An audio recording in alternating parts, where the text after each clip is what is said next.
Okay, rather than try to write out a description in an email, I want you guys to really understand and be able to use production lines, so I decided to do a really quick video. Now, some Allmoxy users already do production lines where they're splitting products that go down different machinery lines just on their output pages, which I know is kind of a pain because then you have to go, either tag your products or separate which parts go on which pages, and it can get messy. So what we've done is we've added the ability to label products on a production line, and then once an order is verified, you'll end up with this new tab here that looks very similar to output pages, but it will have the production lines that you've created, and then whatever you click, it will show you only products from that order that are on that particular line. So let's start from the beginning here. To create your production lines, you're going to go down to operations and then labor processes. Now this page used to just look like this. It would just have the labor processes in general and the information that goes with them. Now each of the sets of processes are under a production line because different lines may have different processes, obviously. So side note, this is just a test instance, so you might see silly things that don't make sense. I might accidentally have put a door in the production line for boxes, stuff like that. That's not important for this example. I just want to show you how to get started using it. Now, if you'll remember, I mentioned in one of the last releases the production lines was almost done, and I wanted you to start getting your products set up. You can still do that, and it will actually even be better this time because we've added it to the updater, which I'll show you in just a moment.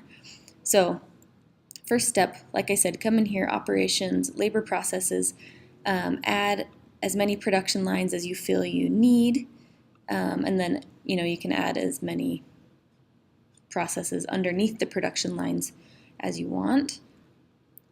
Then your second step is going to be each product now has a setting to show which production line it's a part of, right here.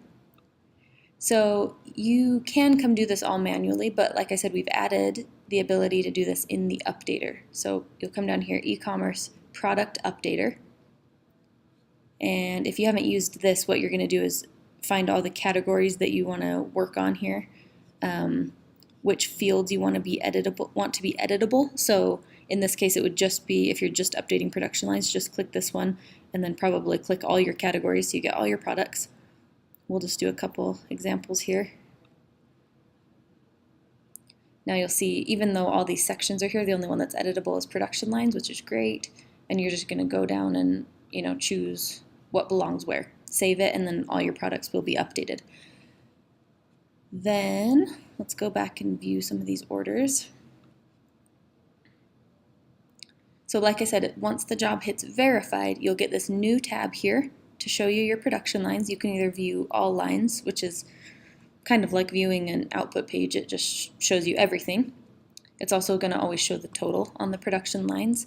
Even if you choose a specific line, it's going to show the total for the whole order, so don't get confused there.